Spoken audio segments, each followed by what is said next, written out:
पटना में 6 लेन पुल के निर्माण कार्य का निरीक्षण सीएम नीतीश कुमार ने किया निरीक्षण। सीएम ने अधिकारियों को दिए उचित दिशा निर्देश। झारखंड में पंचायत स्तर पर कांग्रेस बनाएगी कमेटी। राजधानी रांची में स्थापित होगा कनेक्ट सेंटर। पंचायत और प्रखंड स्तर पर तेजी से चल रही तैयारी। उपायुक्त प्रेरणा दीक्षित का चैनपुर दौरा। प्रखंड विभिन्न क्षेत्रों का किया दौरा। सरकारी योजनाओं का किया निरीक्षण। बोकारो में जगन नेता ने की प्रेस कॉन्फ्रेंस। भोगनाडी मामले को लेकर की प्रेस कॉन्फ्रेंस। बीजेपी पर लगाया गंभीर आरोप। हजारीबाग पुलिस टीम को मिली बड़ी सफलता। अपराधी उत्तम यादव गिरोह के नए सदस्य गिरफ्तार। आरोपियों के पास से अवैध हथियार बरामद।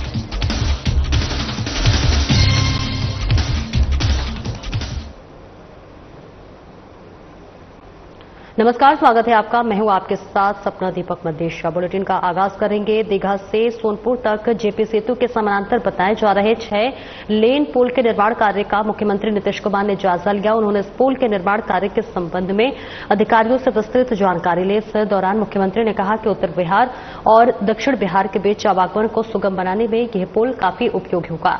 महात्मा गांधी सेतु और जेपी सेतु पर वाहनों का दबाव भी कम होगा। साथ ही सड़क मार्ग को पटना के आसपास गंगा नदी के बढ़ते जलस्तर का भी उन्होंने जायजा लिया। मौके पर मुख्यमंत्री ने अधिकारियों को निर्देश दिया कि गंगा नदी के किनारे वाले क्षेत्रों में बढ़ते जलस्तर को ध्यान में रखते हुए पूरी तरह अलर्ट रहें।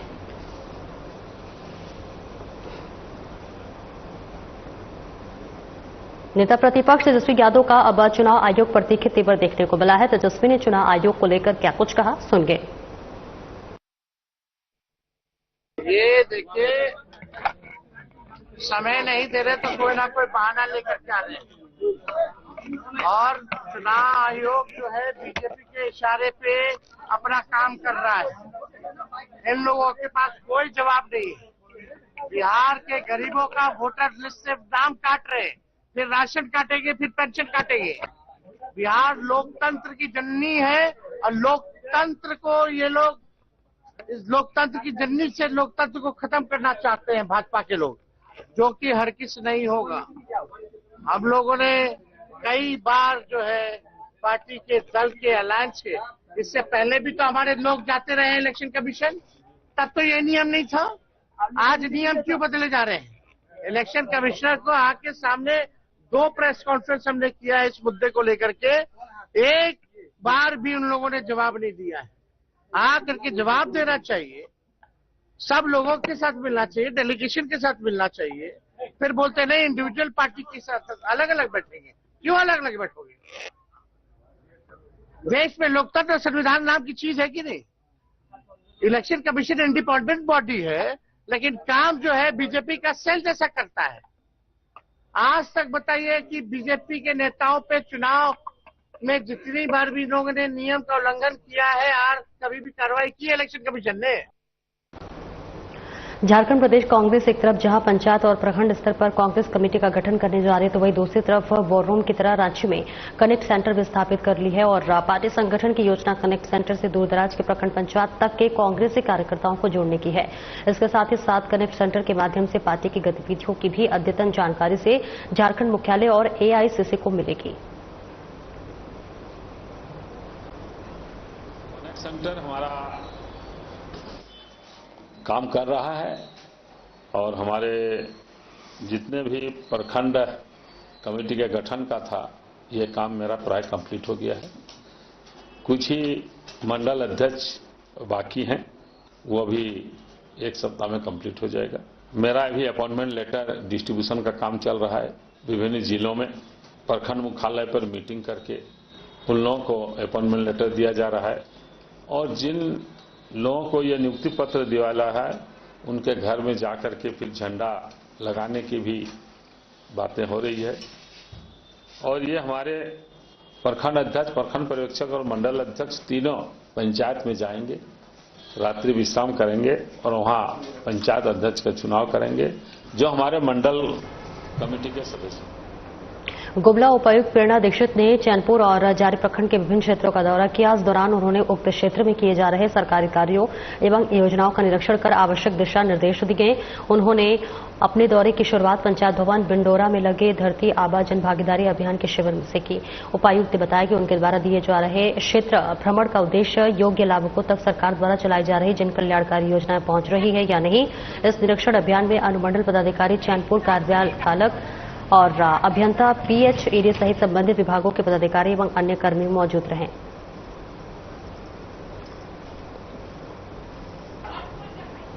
जेएमएम नेता ने बोकारो में आयोजित पत्रकार वार्ता के दौरान भोगनाडीह मामले को लेकर बीजेपी पर कई सारे आरोप लगाए हैं। प्रेस को संबोधित करते हुए जेएमएम नेता ने क्या कुछ कहा, आइए आपको सुनवाते हैं। जो 30 जून को जो हमेशा की तरह जो भोगनाडीह में जो सिद्धू कान्हू हूल दिवस का जो बहुत बड़ा हूल दिवस मनाते आ रहे हैं और साथ ही उस दिन आप सबों को यह भी पता होगा सोशल मीडिया, प्रिंट मीडिया के माध्यम से और ये जग जाहिर हुआ भारतीय जनता पार्टी किस तरह साजिश के तहत उस दिन का जो माहौल जो है ना खराब करने का काम किया। और साथ ही आप सबों को ये भी पता होगा कि मंडल मुर्मू के द्वारा जो अगुवाई करके वहां का जो सौहार्दपूर्ण खराब करने का काम किया। भाजपा द्वारा पूरे संथाल परगना को जो अस्थिर करना चाहता था, 30 जून को जो भोगनाडीह में जो हूल दिवस प्रत्येक वर्ष बहुत ही हर्षोल्लास के साथ मनाया जाता है।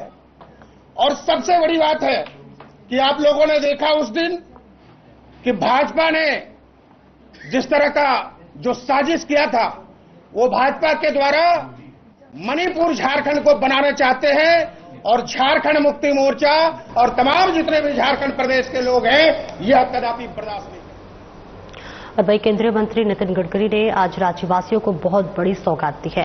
जी हां, नितिन गडकरी ने 3,800 करोड़ की लागत से बनी विभिन्न सड़कें और ओवरब्रिज का उद्घाटन किया है। इसमें मुख्य रूप से रातू रोड ओवरब्रिज शामिल है, जो कुल 400 करोड़ रुपए की लागत से बनाया गया है। उद्घाटन कार्यक्रम के दौरान केंद्रीय रक्षा राज्य मंत्री संजय सेठ, राज्यसभा सांसद महुआ मांझी के साथ कई नेता मौजूद रहे। ओवरब्रिज की सौगात आम पब्लिक को सौंपने के बाद केंद्रीय मंत्री नितिन गडकरी ने आमसभा का अभिवादन किया। और तस्वीरें आपको दिखा रहे हैं जहां राज्यवासियों को आज बहुत बड़ी सौगात केंद्रीय मंत्री नितिन गडकरी ने दी है, जहां विभिन्न सड़कें और ओवरब्रिज का उद्घाटन किया गया है। रातू रोड फ्लाईओवर का भी आज उद्घाटन हुआ है। कोटवा में जेएमएम ने भोगनाडीह मामले को लेकर प्रेस को संबोधित करते हुए पूरे मामले के लिए बीजेपी को जिम्मेदार ठहराया। इस दौरान जेएमएम जिलाध्यक्ष वीरेंद्र पांडे ने कहा कि भारतीय जनता पार्टी झारखंड के संथाल परगना का माहौल खराब करना चाहती है, जिसे राज्य की सरकार पूरा नहीं होने देगी। एक विधानसभा के अंतर्गत भोगनाडीह है और उस भोगनाडीह में सन 1855 में अंग्रेजों के खिलाफ संथाल के लोग जैसे पोलो जानो, भगवान बिरसा मुंडा, तिलका मांझी इत्यादि लोगों ने अंग्रेजों के खिलाफ विद्रोह फूंका था और तब से लेकर के आज तक 30 जून को हुए कार्यक्रम में भारतीय जनता पार्टी के लोगों ने जिस तरह से भोगनाडीह को डिस्टर्ब करने का काम किया, झारखंड को अपदस्थ करने का काम किया, यह आप लोगों से छिपा हुआ नहीं है। भारतीय जनता पार्टी के लोगों ने और लोगों के पास अब किसी भी प्रकार का कोई मुद्दा नहीं रह गया है, मुद्दा विहीन हो गए हैं। भारतीय जनता पार्टी के पास अपना नेता नहीं है, दूसरे पार्टी के नेता के सहारे इन लोग जो हैं अपना राजनीति को चमकाना चाहते हैं। जमशेदपुर के उपायुक्त कर्ण सत्यार्थी गोड़ाबांदा प्रखंड के सुदूर और दुर्गम फॉरेस्ट ब्लॉक गांव अंतर्गत कोला बाडगा टोला पहुंचे, जहां पर उन्होंने ग्रामीणों से उनकी समस्याएं सुनी। उपायुक्त ने ग्रामीणों से संवाद के दौरान मौके पर ही संबंधित विभाग के पदाधिकारियों को निर्देशित किया कि प्रत्येक मांग की प्राथमिकता के आधार पर कार्रवाई सुनिश्चित करें। साथ ही उन्होंने ग्रामीणों से अपील भी किया है कि वे योजनाओं के क्रियान्वयन में सहभागी बने और अपनी समस्याओं की जानकारी पंचायत व प्रखंड स्तर पर समय समय पर देते रहें, जिससे कि उनकी समस्याओं का उचित निराकरण संभव हो सके।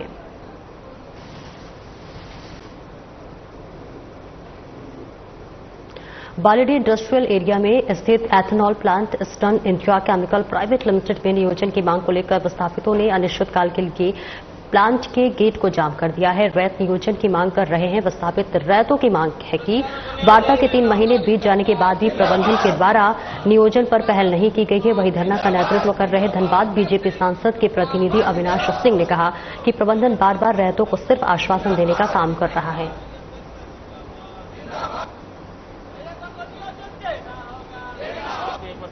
काम भी किए थे, लेकिन इन लोगों ने उस पर किसी प्रकार का कोई पहल कंपनी प्रबंधन द्वारा नहीं किया गया। दूसरी बार हम लोग अनिश्चितकालीन धरना पे गेटबंदी पे कार्यक्रम हम लोग किए थे, लेकिन थाना प्रभारी द्वारा जिला प्रशासन द्वारा हम लोगों को वार्ता कराया गया और कंपनी प्रबंधन ने हम लोगों से 25 दिन का समय लिया कि हम लोग 25 दिन में हम लोग कुछ ठोस कदम उठाएंगे और आप लोग का जो भी मांग है उस मांग में हम लोग सकारात्मक पहल करेंगे। लेकिन आज समय देने के बाद समय बीत चुका है, 3 महीना बीत गया। 3 महीना के बाद भी कंपनी का किसी प्रकार का कोई पहल अभी तक हम लोग जो रैयत है, जो यहाँ के लोग हैं, इन लोगों का किसी प्रकार का कोई इन लोगों को ना हम लोग का आश्वासन दिया गया ना कुछ दिया गया। बस इस तरह खाली छलावा और छलावा सिर्फ करते हुए। बताइए, हम लोगों ने अपना जमीन यहाँ पर कंपनी लगाने के लिए दिया, देश के निर्माण में दिया, विकास में दिया। हम लोग का जमीन को ले लेने के बाद में हम ही लोग अगर भूखे मरेंगे, ये कहाँ का कानून कहाँ। बोकारो के चिराचास थाना इलाके के रहने वाली 2 बच्चों की मां न्याय के लिए उपायुक्त कार्यालय का चक्कर लगा रही है। पीड़ित महिला स्मृता श्रीवास्तव ने उपायुक्त को पत्र देकर बताया है कि उसके पति अमित श्रीवास्तव ने दूसरी महिला से शादी रचा लिया है, जबकि मेरी शादी अमित से 12 दिसंबर 2008 को हुई थी, जिनमें से एक बेटी और एक बेटा है और अब मुझे और मेरे बच्चों को घर से निकालने के लिए प्रताड़ित किया जा रहा है। पापा ग्राउंड में क्रिकेट खेल रहे थे तो पापा बोले कि हम पापा को बोले कि आप फेसबुक में आपका फोटो देके आप शादी कर लिए। तो पापा बोले कि हाँ शादी कर लिए, तुम्हारी छोटी मम्मी से बात करेगा। तो हम बोले नहीं, हम बात नहीं करेंगे, मम्मी से पूछेंगे फिर बात करेंगे। तो पापा उसी टाइम फोन काट दिए। कैसा लग रहा है तुम्हारा पापा दूसरा शादी कर लिया तो? अच्छा नहीं लग रहा है। क्या चाहता है? मम्मी पापा एक साथ रहे, हम लोग पढ़ाई लिखाई में। हजारीबाग जिला पोस्टमार्टम हाउस में सीपेज की समस्या इन दिनों गंभीर होती जा रही है। सीलन और पानी रिसाव के कारण न सिर्फ कार्य में बाधा उत्पन्न हो रही है, बल्कि यहां रखे गए संरक्षित नमूनों की गुणवत्ता पर भी खतरा मंडराने लगा है। पोस्टमार्टम हाउस के टेक्नीशियन ने जानकारी दी है कि वेस्टा बेहद हिफाजत से रखा जाता है, लेकिन लगातार हो रहे सीपेज के कारण उनके खराब होने की आशंका बनी रहती है। सीपेज की समस्या पर अधिकारी ने बताया कि जल्द ही डीएमएसटी के तहत पोस्टमार्टम हाउस की मरम्मत का कार्य शुरू किया जाएगा। हाउस बहुत पुराना बिल्डिंग है, जर्जर हो गया है, लेकिन फिर भी उसका स्ट्रक्चर सही है। उसका जो छत है ना, रूफ है, उसमें प्रॉब्लम है। तो डीएमएफटी से हम लोगों ने रिक्वेस्ट किया था, प्रपोजल दिया था, तो उन लोगों ने एक्सेप्ट कर लिया है और उसका रिपेयर होने का, रिनोवेट होने का हर तरह से प्रक्रिया, मतलब प्रोसेस चालू हो गया। वर्क अभी शुरू नहीं हुआ है, बट सब कुछ हो जाए फाइनल। ये बारिश का मौसम जो 15 से 20 दिन जो बारिश हुई है, हमारे पोस्टमार्टम का जो हालत जो हुई है वो दयनीय स्थिति में जा रही है। दिन ब दिन पानी का लीकेज होती जा रही है। हम लोग जब पोस्टमार्टम का कार्य करते हैं तो हमको डर सा पैदा लगता है कि कहीं छत हमारे ऊपर ही ना गिर जाए। इसलिए मैं आग्रह करूंगा कि ये काम को देखना चाहिए। जमीन में वाटर लेवल बनाए रखने के लिए सरकार तालाबों का निर्माण करा रही है, तो वहीं दूसरी तरफ जमीन माफिया सरकार के प्रयास को विफल करने में जुटे हैं। ताजा मामला नगर पंचायत जामताड़ा कोट रोड का है, जहां तालाब का स्वरूप मिट्टी भरकर परिवर्तन किया जा रहा है, जिसे देखते हुए स्थानीय लोगों का मानना है कि आने वाले समय में पेयजल की किल्लत हो सकती है, जिसके कारण तालाब को बचाने के लिए जामताड़ा उपायुक्त से गुहार लगाई गई है।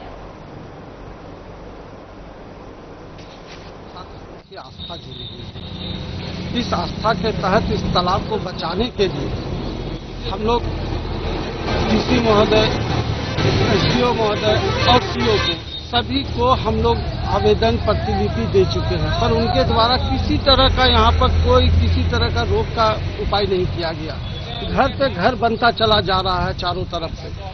आज हम लोग बाध्य होकर के इस जगह पर धरना देने के लिए पहुंचे हुए हैं कि प्रशासन पे गुहार लगा रहे हैं, प्रशासन तक ये आवाज पहुंचे, प्रशासन तक ये आवाज पहुंचे कि ये तालाब है, तालाब को बचाने के लिए हमारे मोहल्ला में पानी का कमी है, बड़ा बड़ा गड्ढा कर दिया गया है, मवेशी गिर जा रहा है, छोटे छोटे बकरी के बच्चे गिर जा रहे हैं, जिसको बचाने के लिए हम लोग को यहाँ पे एकत्रित होना पड़ रहा है। जीटी और सुप्रीम कोर्ट का ये स्पष्ट आदेश है कि किसी भी तालाब का स्वरूप नहीं बदलना चाहिए, मगर जामतड़ा प्रशासन आंख बंद करके देख रही है इस नजारे को।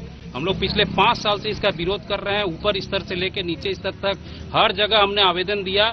कुछ दिन काम बंद रहता है, उसके बाद ये लोग सेटिंग करके फिर काम आरंभ कर देते हैं। अभी 1 हफ्ते पहले हम लोगों ने उपायुक्त महोदय को भी एक आवेदन दिया है काम रुकवाने हेतु। उसके बाद क्या हुआ पता नहीं, ये 10 से 15 गाड़ी बालू इन्होंने गिराया जिसका ये जमीन है, और ईंटा भी गिराकर ये द्रुत गति से काम कर रहे हैं। आवेदन देने के बाद भी उस पर कुछ निर्णय नहीं हो पाया, इसलिए हम लोगों ने सामूहिक रूप से ये निर्णय लिया है कि अगर आज के इस प्रेस कॉन्फ्रेंस के बाद अगर इसमें काम चलता रहे तो एक दिन हम लोग इस कोर्ट रोड के NH2 को हम लोग जाम करेंगे और जामताड़ा के प्रशासन को दिखा देंगे कि अगर आप लोग भारतीय संस्कृति और सनातन धर्म के साथ खिलवाड़ करेंगे तो इसका बहुत बुरा। चतरा जिले के पत्थलगड्डा प्रखंड में पंचायत का फैसला नहीं मानने से एक परिवार के समक्ष मुसीबत का पहाड़ टूट गया है। बताया गया है कि गांव की पंचायत के फैसले के विरोध में पत्थलगड्डा की राधिका देवी थाना और अंचल गई तो दबंग नाराज हो गए और उसके परिवार का हुक्का पानी बंद करा दिया। इससे पीड़ित परिवार के समक्ष समस्या उत्पन्न हो गई है। मामला चतरा जिले के पत्थलगड्डा गांव का है। तो देखिए तस्वीरें आपको चतरा से दिखा रहे हैं, जहां पंचायत का फैसला नहीं मानने पर लगातार मुश्किलें बढ़ती हुई नजर आ रही है। दबंग ने परिवार का हुक्का पानी भी बंद कर दिया है और ऐसे में पीड़िता लगातार गुहार लगा रही है। चतरा जिले के पत्थलगड्डा प्रखंड में पंचायत का फैसला नहीं मानने से एक परिवार के समक्ष मुसीबत का पहाड़ टूट गया। बताया जा रहा है कि गांव की पंचायत के फैसले के विरोध में पत्थलगड्डा की राधिका देवी थाना और अंचल गई तो दबंग नाराज हो गए थे और उसके परिवार का हुक्का पानी बंद करा दिया। इससे पीड़ित परिवार के समक्ष समस्या उत्पन्न हो गई है और ये पूरा जो मामला है वो चतरा जिले के पत्थलगड्डा गांव का बताया जा रहा है।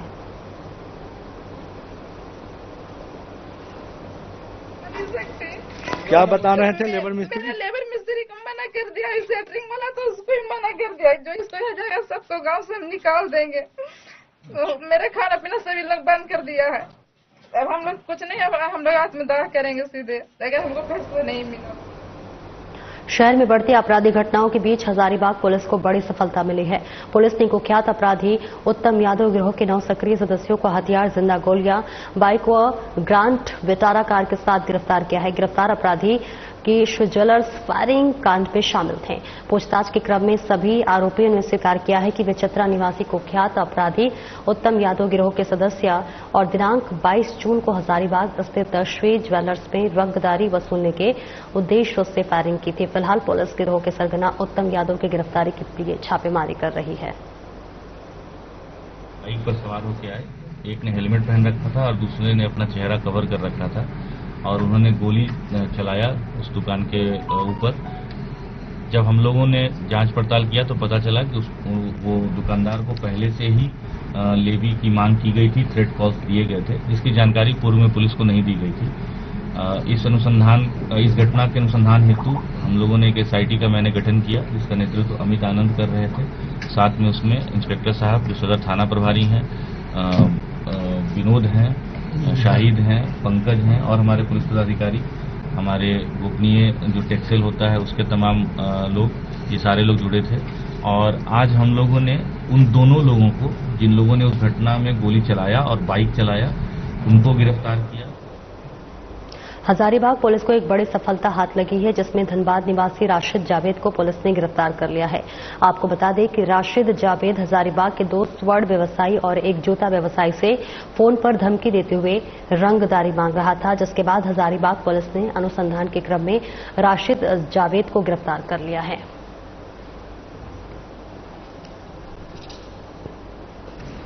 सोनी ज्वेलर्स जो हजारीबाग मार्केट में है, उनको कॉल करके और 26 जून को धमकी दिया गया था और 10 लाख रुपए का डिमांड किया गया था। उसके बाद लगातार कई और ज्वेलर्स के मालिक को और एक शू शॉप के मालिक को भी इसी तरह का धमकी भरा कॉल आया और पैसा का डिमांड किया गया और उनसे जो उत्तम यादव के द्वारा एक वीडियो 22 तारीख की घटना के बाद जो जारी किया गया था उसका हवाला दिया जा रहा था और कहा जा रहा था कि अगर आप पैसा नहीं देंगे तो इस तरह की घटना को कारित किया जाएगा। तो इस संबंध में हम लोगों ने एक SIT का गठन किया था जो पहले से ही कारित भी था। जो 22 तारीख को यहाँ घटना हुई थी गोलीबारी की श्री ज्वेलर्स का, उसके बाद तो उसी SIT ने इसका उद्भेदन किया है। तो पहले तो मैं आप लोगों को स्पष्ट कर दूं कि ये दोनों मामले कम्प्लीटली डिफरेंट हैं, अलग अलग हैं। और इसमें एक राशिद जावेद की गिरफ्तारी हुई है जो धनबाद का रहने वाला है। इसके ऊपर पहले से 4 आपराधिक मामले दर्ज हैं। हमारे पास डिजिटल एविडेंस सारे उसके उपलब्ध हुए हैं। बिहार के खगड़िया में भूमि विवाद को लेकर एक गांव के 2 पक्षों के बीच हिंसक झड़प हो गई। दोनों तरफ से जमकर लाठी डंडे और कई राउंड फायरिंग हुई।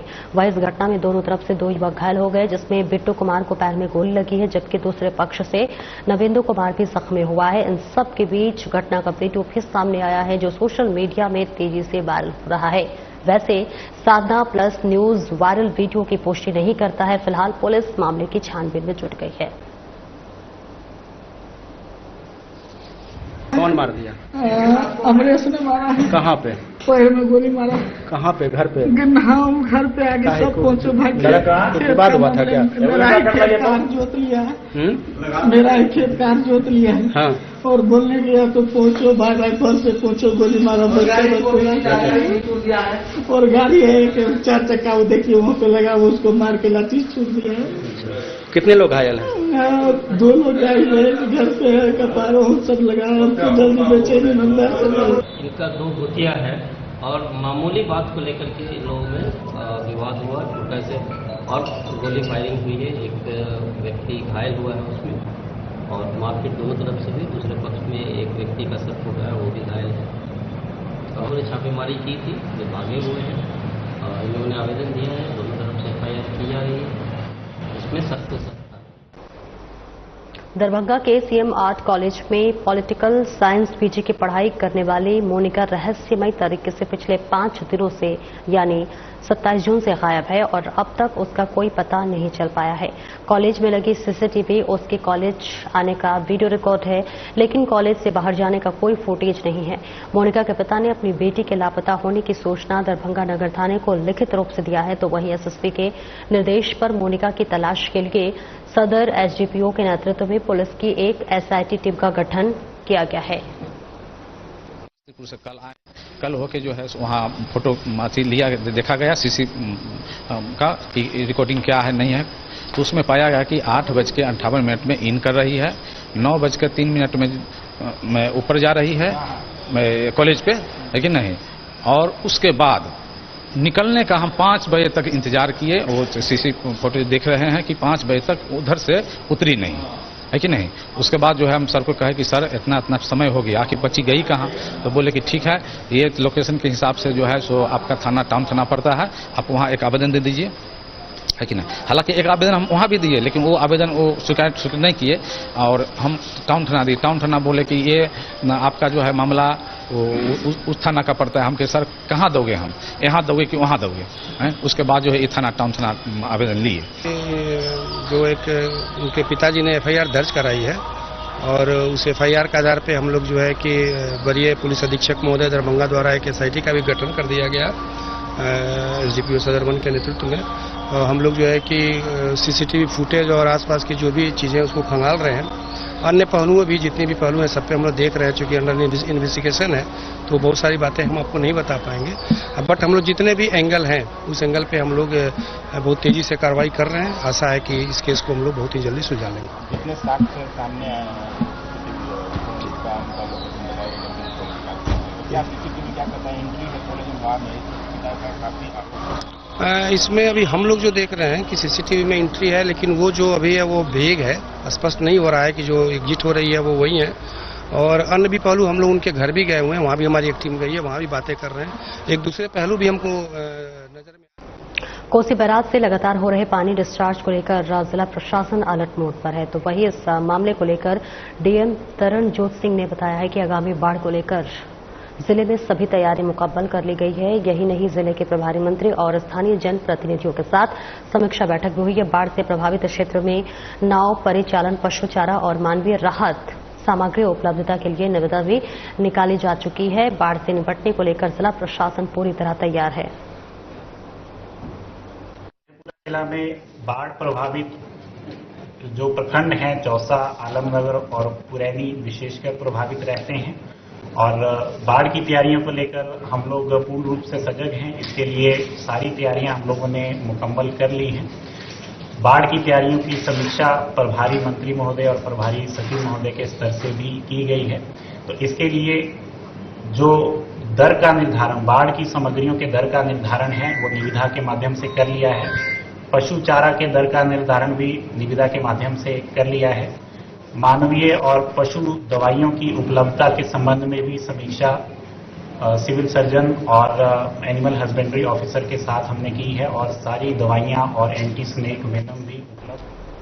5 जुलाई 2025 को वर्ल्ड बैडमिंटन डे के अवसर पर गुमला के एक दिवसीय बैडमिंटन प्रतियोगिता जो है समस्तन 2025 का आयोजन किया गया है। इस प्रतियोगिता की तैयारी को लेकर जिला प्रशासन द्वारा इंडोर स्टेडियम में आवश्यक व्यवस्थाओं को सुदृढ़ करने का कार्य तीव्र गति से किया जा रहा है। इस क्रम में उपायुक्त प्रेरणा दीक्षित के द्वारा इंडोर स्टेडियम परिसर में बैडमिंटन कोर्ट में लगाए गए नए मैट का उद्घाटन किया। इस मौके पर उपायुक्त ने बच्चों से संवाद करते हुए उन्हें नशा से दूर रहने तथा खेल को जीवन का अभिन्न हिस्सा बनाने का संदेश दिया। साथ ही स्वयं भी बैडमिंटन खेलकर खिलाड़ियों का उत्साहवर्धन किया।